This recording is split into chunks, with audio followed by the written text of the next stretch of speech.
Hello everyone, welcome to another episode of Daily Grey Refuel, where I recap the latest news in the Ethereum ecosystem. I'm your host, and this is Signer, and today's the 28th of June, 2023. Alright everyone, let's get into it. So apologies for missing yesterday's episode, everyone. I had a headache that just wouldn't quit, and unfortunately, when I have a headache, I cannot do a refuel. It was actually a pretty bad one. But anyway, I am back today with a hopefully longer than usual episode. We've got a bunch of things to get through. So first off is this post I came across from Everstake. So they've put together a blog post here, which is basically a resource that talks all about the new testnet Holsky that's coming to Ethereum here. So you can go to the blog post. I'll link it in the YouTube description below. But you'll remember I've said that the Goerli testnet is actually being retired, I think, by the end of the year, and Holsky is aiming to replace that, I believe. And in this post, you can actually check out all of the relevant information about this, as well as timelines and things like that. So basically, this is the timeline table here, just to get you guys quickly up to speed. We're basically as I said, we're at June 28th. At June 29th, there is going to be hard commitments for running validators at Holsky Genesis, and during 3 to 5 years from Ethereum ELCL client teams, node operators, and layer 2 stakers and other enthusiasts. Then next month is going to be another alignment call. In July and August is going to be Genesis private testing with various clients. August 17th, final Genesis state and configuration released 4 weeks before the Holsky Genesis. September 15th is the Holsky Genesis event. If that date rings a bell for you guys, that was the merge date last year, of course. And October 1st, the new testnet will be announced publicly and becomes available for everyone interested if everything works smoothly, and considering a regenesis in case there is no finality or it is unstable. So this testnet, as I said, is going to be a long-lived one. They being the core devs, are trying to ensure that this testnet can last for years, that it can be obviously open to everyone to run clients and participate in the testnet, and to not fall into the same pitfalls as something like Goerli did, where essentially what ended up happening was that Goerli ETH ended up getting a value, and then people were doing like airdrops on there and stuff. I mean, it's kind of hard to stop that from happening, right? Because when you have like an open network, whether it's a test net or a mainnet, if people want to monetize the value on that network, they can. It's all up to the market at the end of the day. It's actually pretty fascinating when you think about it, because I don't think a lot of people think about this day to day, but really when you break it down, the reason why anything has value, like inside and outside of crypto, is because people decide it has value, right? So it goes to say that mainnet has value, but testnets can also have value, because if someone is saying, okay, well, I'm going to pay you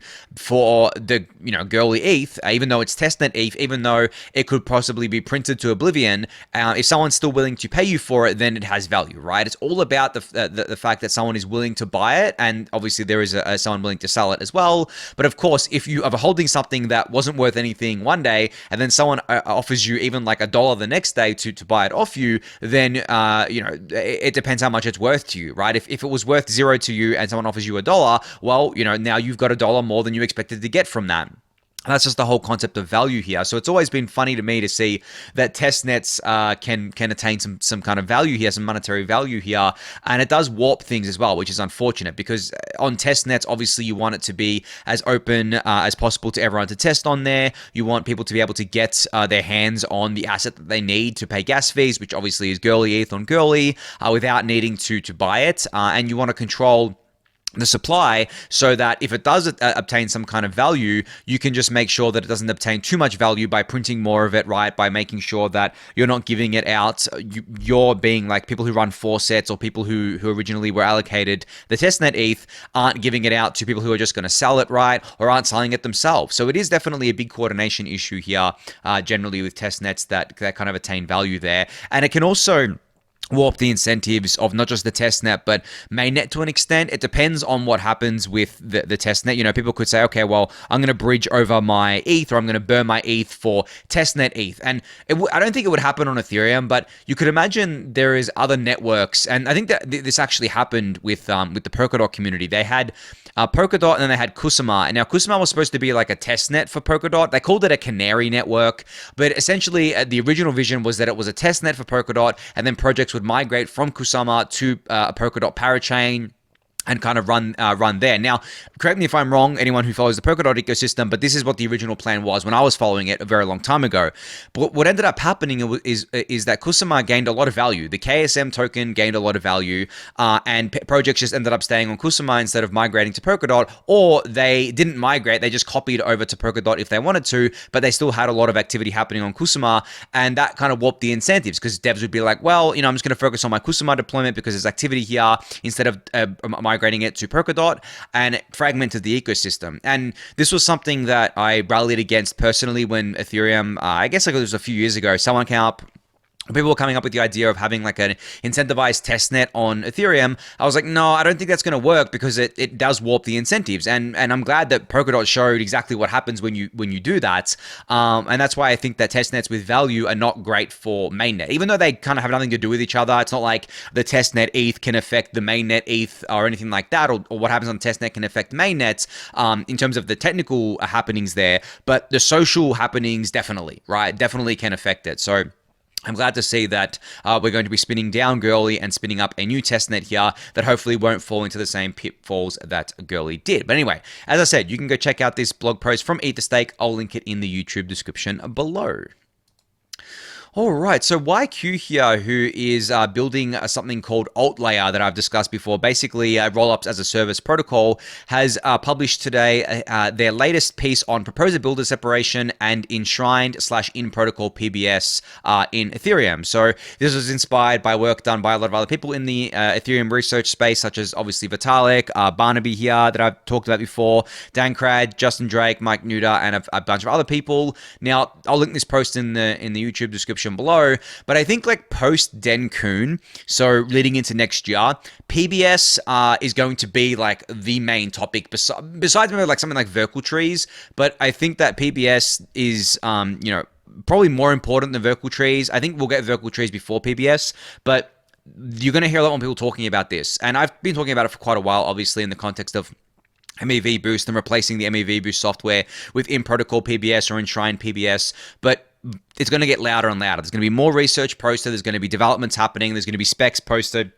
Clients are going to start experimenting with it, and eventually it will go into the network. Now, whether that happens late next year, or early 2025, or sometime in 2025, I don't know yet. There is no kind of a timeline just yet. There are multiple proposals of how to do this. I don't think one has been settled on because it's still in research phase, but it is happening. It is much better to have in-protocol PBS than extra protocol PBS, which is what we have with MEV Boost, because of a lot of the reasons I've outlined before about how having like a sidecar software like MEV Boost, which is optional, but I mean optional in the sense that you don't have to run it to be part of the Ethereum protocol as a validator, but you will run it because it's more profitable to do so. And then it leads to all kinds of negative externalities, such as the censorship that we saw with different relays and things like that. So with in-protocol PBS or PBS generally, we want to essentially remove MEV Boost from the Ethereum Layer 1 network and make it so that the protocol, it's enshrined in the protocol itself. It's not, so the MEV Boost technically would be enshrined in the Ethereum protocol itself. It's not a piece of extra software that exists outside of it, and that removes a lot of the negative externalities and also makes it easier for client teams to reason about without having to worry about this extra protocol software that 90% of the network is running but isn't part of the actual Ethereum core protocol, isn't part of the specs, isn't part of what the client teams are building. And we actually saw an issue with this happen. I think post-merge, there were a few clients that didn't take into account MEV Boost, and it led to some bugs. So yeah, these things obviously have real implications for the network, so we want PBS in the network. So yeah, there's this new post here, as I said, from YQ that you can read all about PBS, and I'll link it in the YouTube description below, but it's definitely something that you should be paying more attention to as we lead into next year.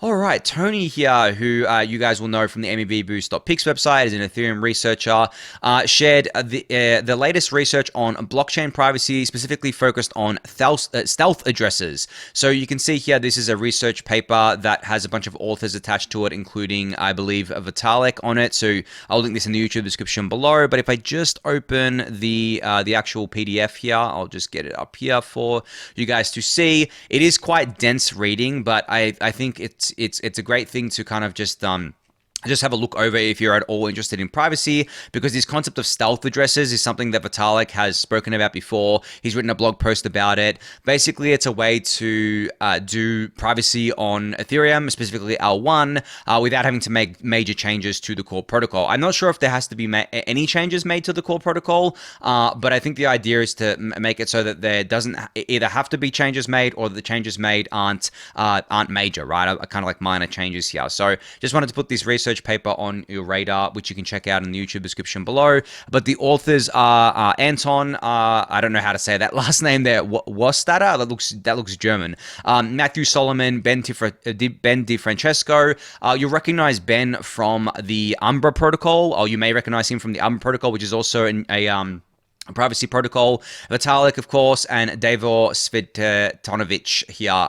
Yeah, sorry for butchering the last names there, but those are the authors, and it's not too long of a report here, of a paper here. It's about 13 pages. I mean, less than that if you exclude the citation pages and the author pages here.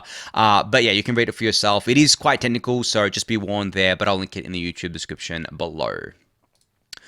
All right, a quick update on 4844 from Terence, covering the latest EIP 4844 call. He says here we covered important topics like the DevNet spec changes and client feedback. So they're gearing up for DevNet 7 now, which will be a reboot of DevNet 6 after passing the Hive test. The consensus among clients is to focus on stabilizing the current DevNet within the scope of EIP 4844 before introducing new features. And you can check out the DevNet 7 spec here. You remember the other day I mentioned that DevNet 6 had a bunch of issues, and it basically failed to launch.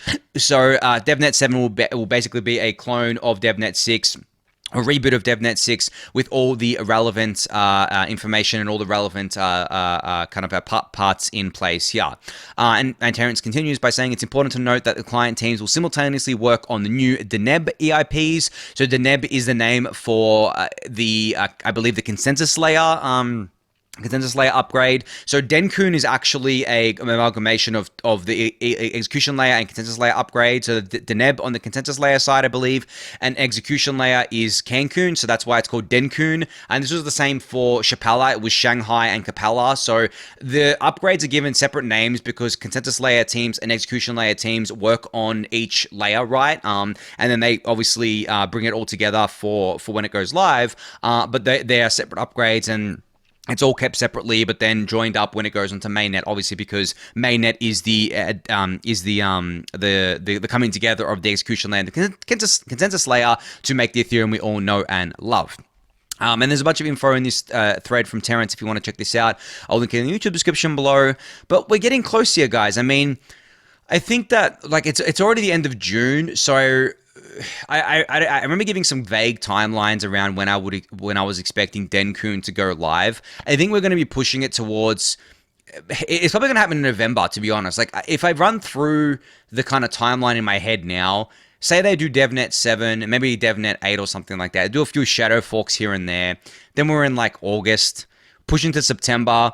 September 15th, the new Holsky testnet goes live. So maybe we do some public testnet forks around then, or maybe we wait for Holsky to be stable. So maybe we don't fork Holsky to Denkun until like October. Then we run through that and wait about, I don't know, even if we wait like 2 weeks or like 2 to 4 weeks to go live on mainnet, we're going to push into November. So that's how I come to the November date. I do like rough calculations in my head just based on where we're at today. We are basically almost in July. So yeah, I probably would say that Denkun would be November. It's definitely not going to be December. If it pushes to December, it'll probably be early December because, as I've said before, the core devs don't like doing updates around holiday time because there is less people on board and obviously less people paying attention. So November would probably be, and people obviously want to take holidays in December too, around holiday period. But November is looking likely right now. I mean, it could still happen in October. It just depends if we get everything running smoothly. But yeah, I would say November at this point, which is still fine. Obviously, it still happens this year, and I don't think it would be pushed out to next year at this point.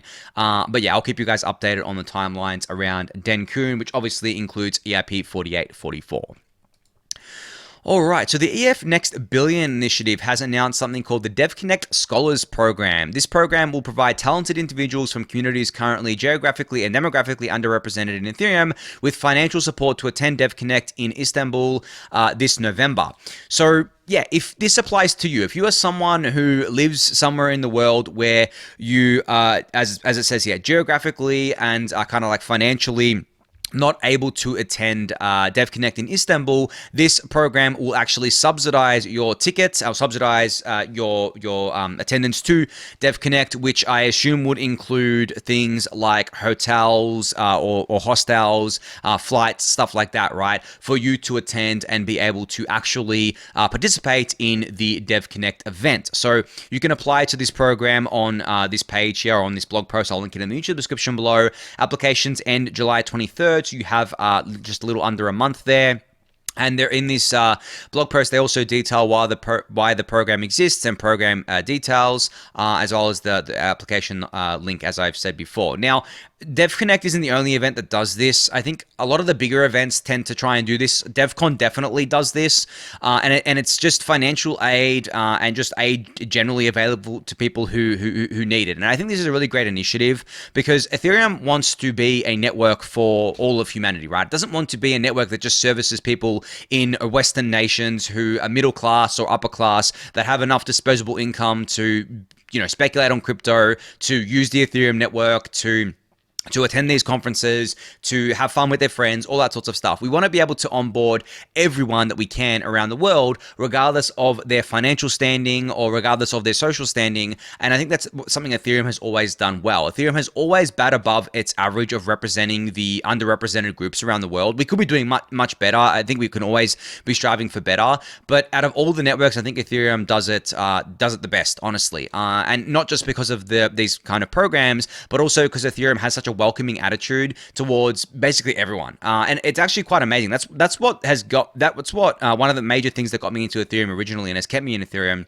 It's just that welcoming attitude. I mean, a lot of people have been kind of turned off Bitcoin because of the Bitcoin maximalist attitude, right? The laser eyes, the cultish kind of vibe of it. I know Ethereum sometimes has a little bit of that in some circles, especially during bull markets where people tend to get ahead of themselves in like the NFT circles and the token circles.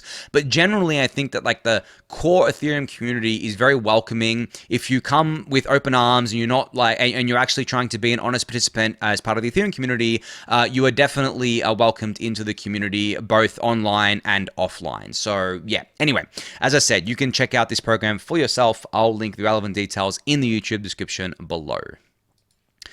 All right, the Ethereum on ARM Twitter account has said that they now have Optimism packages and OP mainnet packages and docs are up. You can run a node just by firing a few commands, and these commands will be very familiar to anyone who's ever used the command line. So you can see here just the normal command to install the Optimism OP node and Optimism OP Geth, and you can get that running on basically any machine that's running Linux. And obviously, this being the Ethereum on ARM account, maybe you want to try running it on something like a Raspberry Pi or a ROC 5B board, or you can run it basically anywhere. Like you can run it on any kind of hardware, it doesn't really matter. But great to see that these packages are available for you to run an OP mainnet validator here or node here. Now, this does not mean you're running a sequencer. That is still not available for anyone to run. It is still a permission thing where basically only Optimism Labs or OP Labs are running a sequencer right now for OP mainnet. But in the future, people will be able to run sequencers. Though I do think that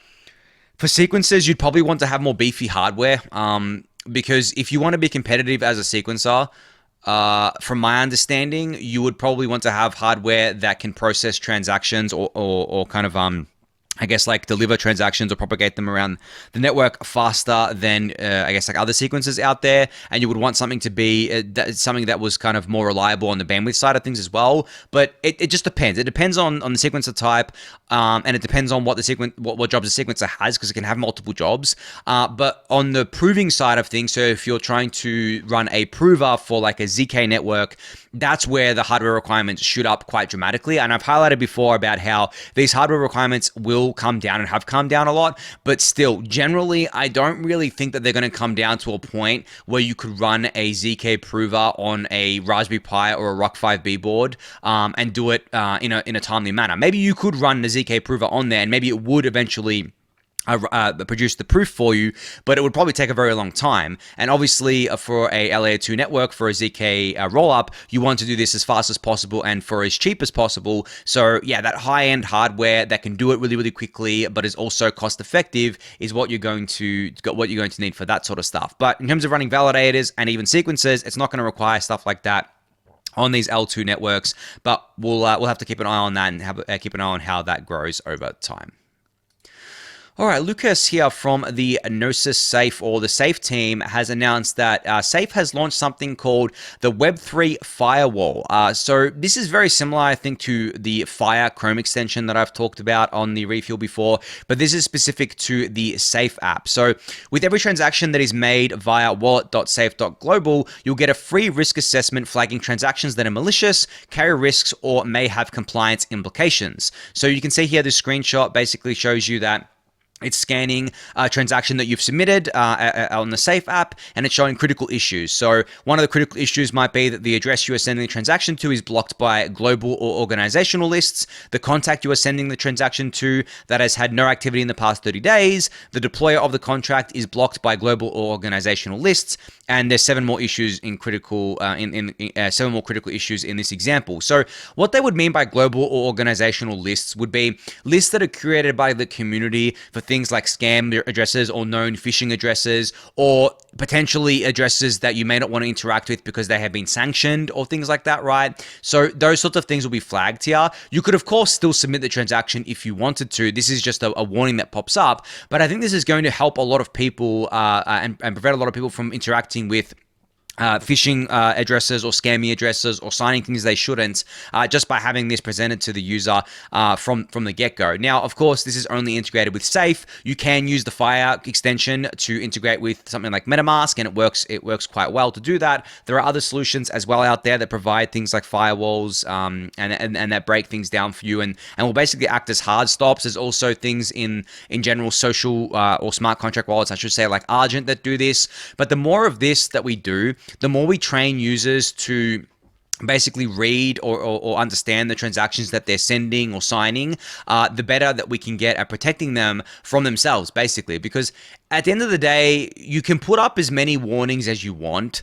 but users are still going to, or some users, not all of them, but some users are still going to ignore all the warnings for a variety of different reasons. Because normally people who are trying to scam you, or especially people who are trying to phish you, they love to do this thing which is called a sense of urgency, where essentially a lot of the times in crypto, it doesn't happen via phone. It will happen via like a Discord DM or a Twitter DM or something like that. And they'll do a sense of urgency where they'll basically say, hey, you need to send money here right now, or else such and such will happen. And this works wonders because it preys on our kind of like human emotion of, I guess, like fear, right? We fear that if we don't do this, something bad is going to happen. And we kind of don't think too deeply about it in the moments.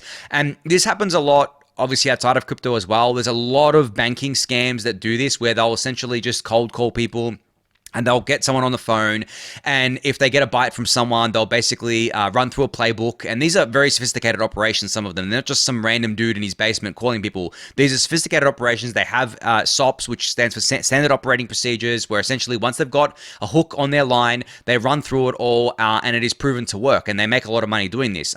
Australia is actually pretty bad for this, unfortunately, because I think last year there was $3 billion worth of scams that happened. So $3 billion of people's money was lost to scams. And I remember reading an article where some lady, I think she was older, so she hadn't grown up with technology, which means that she was more prone to this. The elderly are definitely more prone to stuff like this, as shown in the statistics. But essentially, she had someone call her, and basically they were asking her to transfer her money out of her bank account to another account because her account was getting hacked or something. They managed to convince her about that. Now, the funny thing is that she had a $10,000 $2,000 per transaction transfer limit on each transfer that she did. And she also needed to input a two-factor authentication code to process this transaction.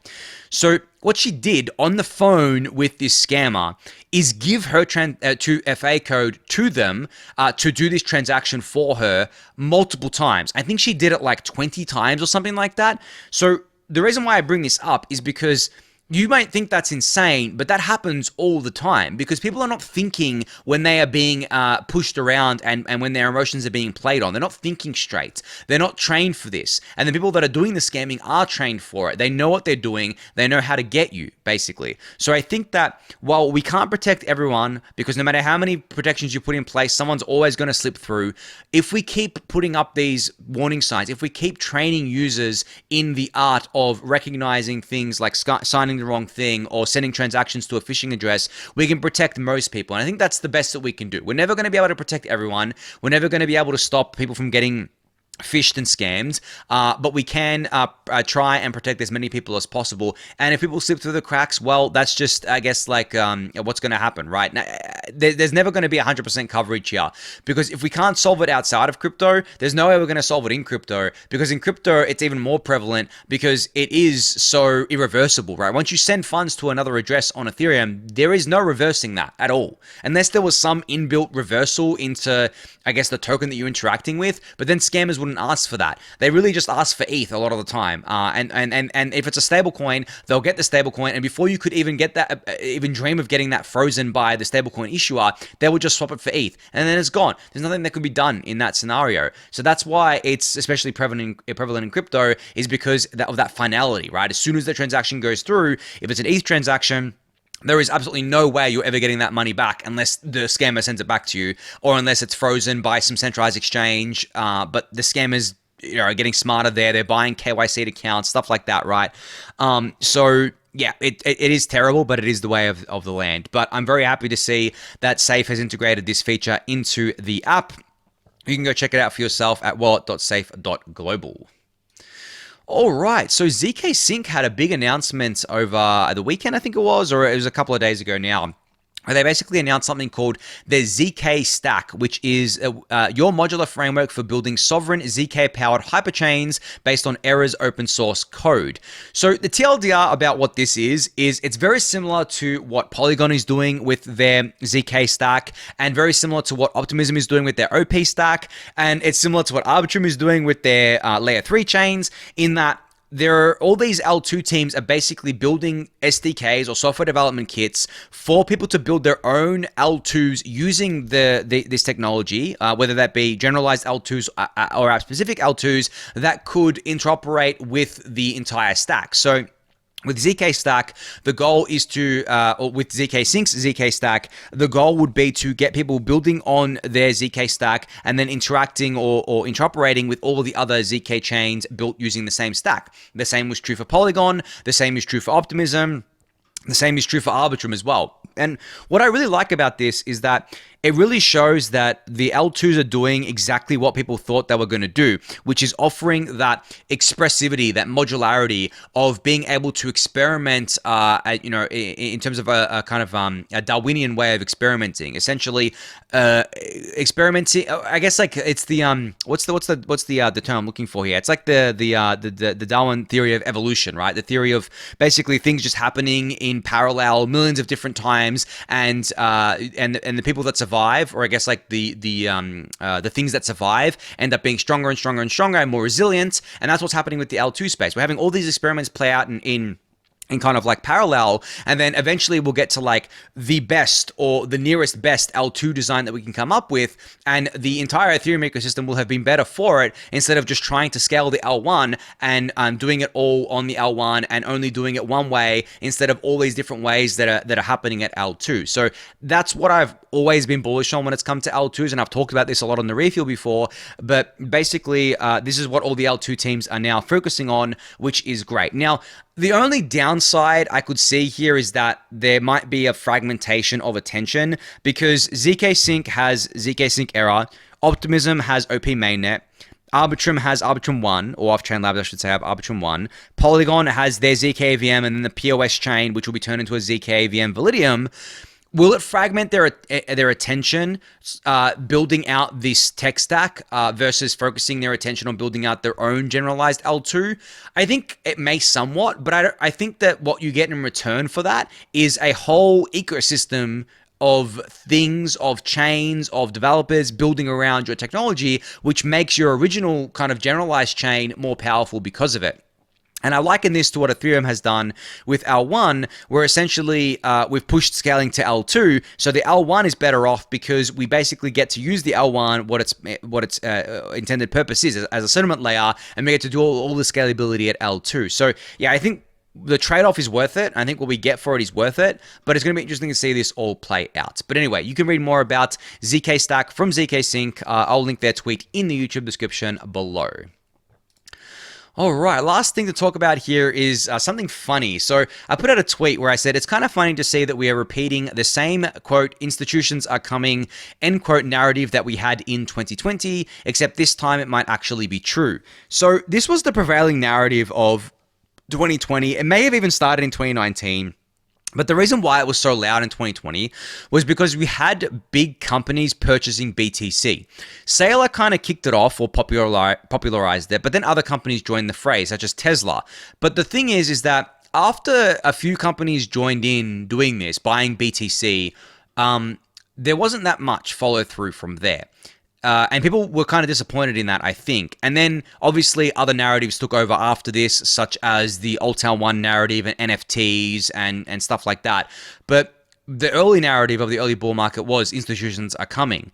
Now, in 2023, where the current year that we're in right now, this is also the narrative, right? The ETF narrative. Oh, and the ETF narrative, don't get me wrong, existed in 2021.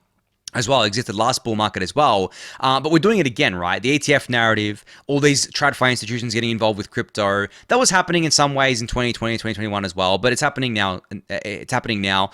Too. But the reason why I think this time is different, or it's actually true this time, is because it's happening at a time where there is a lot of noise being made from the biggest players, such as BlackRock, such as Fidelity, doing these things like a Bitcoin ETF, opening exchanges or starting crypto exchanges. The CEO is putting out more positive things about crypto, such as Jamie Dimon actually being positive on crypto now, right? So it does feel distinctly different to what it did back in 2020. I just thought it was funny that we were repeating the same narrative. But every bull market has its own kind of unique narrative as well. In 2017, there was the if people remember, the early narrative for Ethereum was Consensus doing the Ethereum Enterprise Alliance, where they were basically onboarding or at least getting all these companies to partner with them, such as Microsoft and Google and all these sorts of companies to partner with them to build stuff on Ethereum.